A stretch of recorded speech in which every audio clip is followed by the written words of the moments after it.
Hey everybody, it's Scott and Rita. This is Kylego 33. I think we're going to have something really, I don't know what to expect. We had a conversation before, and I guess just this is a little zero flashing warning. That's all I can say. So Yeah, keep watching at your own peril. Or not.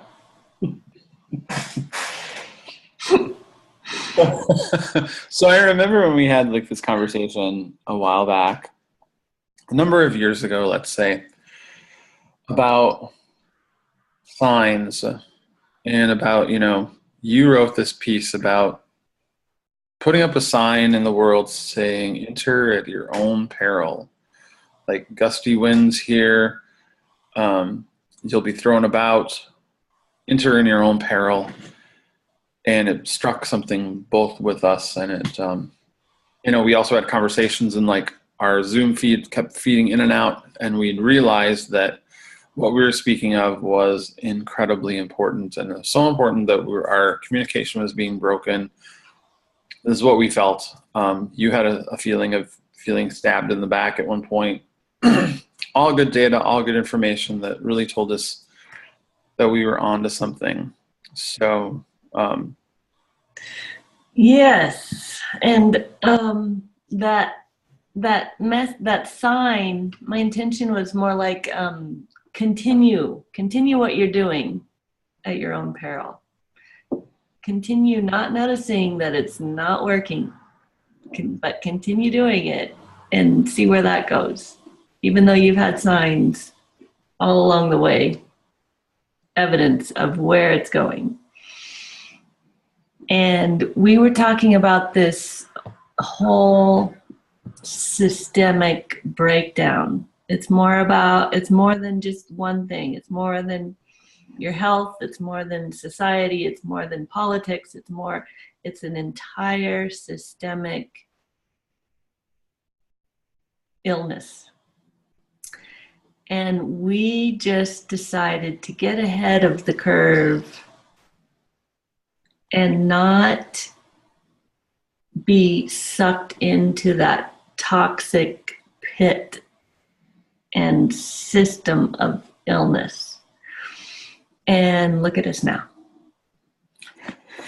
I don't know if we look at us now, but I think, I actually, there are some positives and there's some things left over. So now the positives I can see, the world is actually seeing this happen right now. The positives for me is that I felt like I was prepared. I felt as if I was more prepared energetically, and I'm one of these folks who can still meditate in my neighborhood, in my group of friends. They're like, how can you sit and meditate when this is all going on, Scott? And I said, this is almost all we have. This is all I feel like. This is the real thing. So I felt like I was, through those conversations and actually seeing the signposts and seeing all those things too, I was a little more prepared for this systemic collapse. And people actually prepared themselves very differently. They thought that they'd be very prepared financially. They thought that they would actually, I'll get my 401ks together. I'll get my savings plans together. And then when the banks started collapsing, that really didn't help anyway. Or they said, I'll make sure that I pay off my house, or I make sure I do this. And then when the electric grid started fluctuating, those things didn't work for them either. And then when they had all their diet perfectly in order and taking the correct amount of calories and exercising just the right amount each week, and that didn't matter when the food was a little less available than previously. And what I saw for you and felt with me is that we have been able to move through it peacefully when everyone else is frantic and in a panic, which is understandable. We almost are not understandable in our peacefulness. Yeah, the ways that I show up sometimes through this because I think of this preparation that I knew what was happening, and intuitively we knew. And we actually, we did dreaming and we did all this other work too that kind of prepared us for this, because we actually got a little more solid on the cosmic realm. We got more solid, more sound on that realm, spiritually or in our inner being, and it, I actually show up a little more compassionate for folks. And I actually have taken the time, and through those last few years of like meditating and through it, like quitting things that didn't serve me, I found some seeds of real compassion and grace that I'm able to walk through this world and actually just understand that this is a natural process, that grace lives with suffering, that healing lives with illness, that poverty lives with richness, that, the answers were not in these material things to actually keep us, sedated. The answers were actually in like actually making sure that we actually felt the push and pull between those polarities, so that we actually could actually walk there. That balance between illness and health, that balance between grace and suffering, knowing that both of those are there. So for us, it's people wonder, like, were you expecting this, and did you really want this, Scott? You seem to be thriving in this. You seem to be like reveling in this, and you seem to be able to throw out humor and what is going on with you? What is it? Why are you so insistent on still being so irreverent and still being so blatantly honest, and How dare you be so peaceful? And how dare you be so peaceful in this calamity? And I'm just like, you're welcome. Mm-hmm. So that's my my forthright part of me that comes out through all of this. And it's not about like saying I told you so. It's about, well, some of us had to start a few years ago. Now you get to start now. It's okay. Yeah. And the compassion that you talked about comes from having starting where we were. Not that we're so far ahead or anything like that. It's just that we've been through a process that leads to more peacefulness. That's all it is. And knowing that none of it's easy in the beginning, but it leads to something that feels so much easier, even in the face of calamity. Yeah, there's like this whole beauty, and like I think a long time ago, I even worked on a website for somebody a few years back, and I really look at that still, about like speaking your truth and dreaming your dreams and doing these things that are counter, and you watch the walls fall. Do all the it's that whole idea of, oh, where am I going with this? But I do that was a marking point for me back in the back, just like, you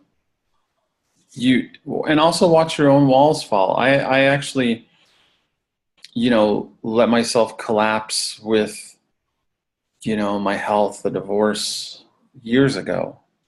And I let myself just so fall apart. And then I found the pieces of something new to piece together. And I felt like I became a little more sound. And the earth is going through this. Our whole system is going through this. The collapse is pretty scary. And it feels like it's just as bad as like laying on the ground at a neurology clinic, like that I was, sobbing my eyes out because I had no control. Well, just replace that clinic with the earth and the world. We have no control. We're sobbing our eyes out. Right. And what we found was that the more people who were willing to voluntarily collapse, to go ahead and preemptively fall apart rather than having it forced upon us, it actually made the outer collapse happen more quickly and gently. So that was our task in trying to present this very odd method of, yes, please come fall apart. It's the best thing you can do. And present it in a way that could make sense and we just had this innate feeling, this intuitive feeling that if enough of us do that, it will create a tipping point for this very thing that's going on, that the collapse is less devastating to each person, to the planet, to each country. Yeah.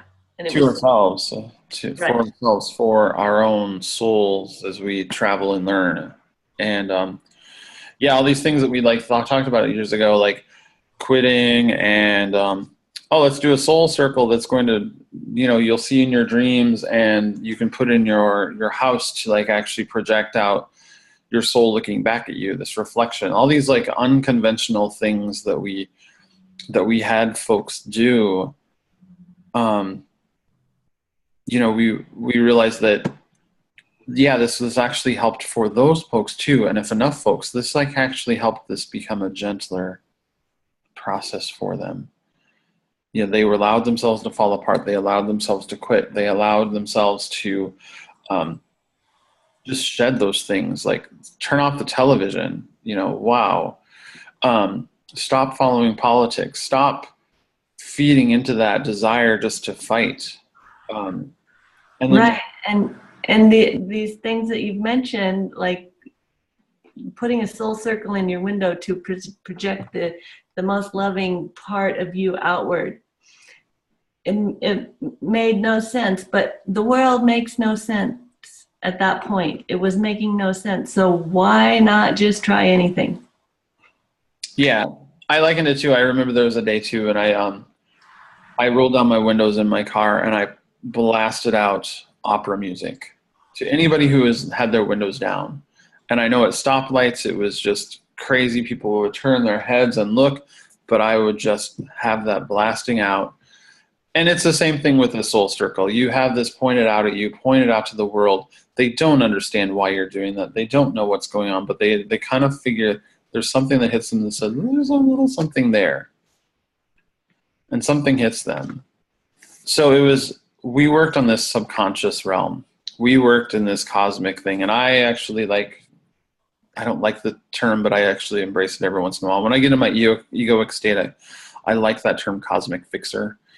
Putting on my sunglasses and going into the covertness. It's a bit of like, walking into the matrix to like actually affect it. It's not egoic at all. It's incredibly necessary, and it's an important role. And I'm sure you didn't grow up thinking, I want to be a cosmic fixer. Oh my gosh, no. It was assigned to you. And as much as earlier on we like wanted folks to be more successful. I mean, really, we all had to feed ourselves. We all had to feed ourselves. We had to feed our families. We had to provide for ourselves. Maybe have some savings so that this would like go a little smoother too. Eventually, things would collapse anyway. But we tried to get people to, especially like in the beginning, to understand that these things actually could help you right now while we're in the system. These will help you kind of like be a little more prepared. Hey, if this helps your business, hey, if this helps your, you're thriving a little more, that's awesome because you're going to need it. Or if it helps your subconscious a lot more, that's awesome because you're going to need it. Right. We looked for those people intentionally who were more about altruism than about money. And it's the altruism, not altruism or like the progression of our souls. That's what I mean by that. Yeah. And the highly responsible, almost overly responsible seem to be a common thread to be able to reel back your responsibility for others and just keep it within yourself. Right. That meant that the numbers were small to begin with. Yeah. Yeah. And it's so weird. It just like as things collapse and other things like started like not working for folks, we had a kind of a surge. It was really interesting. Mm-hmm. All these other things had been breaking down, and we had a little surge in people coming to us. We've actually known that we would always have smaller group. This is the smaller groups are the ones that will actually affect, things a lot better. And it's not an easy calling to be, for all of us to be the, I don't know, maybe all of us to be the cosmic fixers eventually who will show up who are resilient enough. Our souls are resilient enough to be able to carry on now that we know all these things are happening. Now that we see that the money systems are collapsing, the health systems are collapsing, the geopolitical thing is collapsing, and we let it on. The folks who actually understand that, I guess that win-win-win, I win, someone else wins, and the world wins, who are on that triangle, that tip of the world winning, not really winning, but surviving and resilience, so that there's an evolution, so that I know that my soul is evolving, and I'm with that soul of evolution, that humanity evolution, so that I can actually be a part of that, carrying that out, not necessarily just being a part of the resistance of, humanity will evolve, but I'm just going to watch the clock tick for me. That was the self-responsibility part. That was we were totally responsible. It's like I refuse to watch my own clock tick to zero while I see this, and so I'm going to get quiet, and I'm going to find that resilience. Right. I wasn't clear about the clock, because time is almost irrelevant at this point. Maybe it is totally irrelevant. That it doesn't matter how long it takes to stay quiet, so that you just stay there long enough to get in touch with the bigger part of yourself, the part that doesn't care about this physical existence, the part that knows it is eternal, that there's so much more out there, that there are so many more things to feed that bigger part than what's at the grocery store or what's at the department store that I won't name because I just don't need to. Don't go there, won't ever, and part of the store that's part of the systemic illness. Oh, they think they're thriving now. Yes. They've got everything still. Right. And I think time was that clock ticking down was, we bought into the illusion during that, before this collapse. And I know more people are realizing like, oh, this is kind of new. We don't have that. We have to slow down because the world is going to slow down. Well, we don't have all these things to like keep us distracted in that. So they bought into that illusion of time, of that illusion that they had a clock, that illusion that they had a clock ticking down in this lifetime. I just saw a cosmic parent putting us naughty toddlers in timeout, taking away the distractions to think about what we've done. And the time out, what does that mean? Time out of time, so that we don't see those illusions. Now we've got to be with ourselves, our own souls that are around that, and say, okay, you bought into that illusion. You saw it. Now let's look. You're in timeout. Yeah. And how perfect. I mean, it looks like a catastrophe. It feels like a catastrophe to most of the world. But how perfect as a natural progression of what would occur in this instance of naughtiness, just total naughtiness. I look at things a little differently. The birds still chirp. The birds are singing. The grass still grows. We have to grow our own food so much more. There's still that natural process. The earth still can grow food. Yeah. We've actually allowed it to grow food now. Right. And the oceans and the tides come in and out, and the whales sing. And that gives me hope. Even if some of these other things are like breaking down, I tell folks, the birds out there are still singing. The baby birds are born. They're not in timeout. They weren't the naughty ones. No. And what a privilege we have to walk with them. Yeah. And learn from them. Hopefully. Mm-hmm. Yeah. Yeah. So, all right. I think that's good.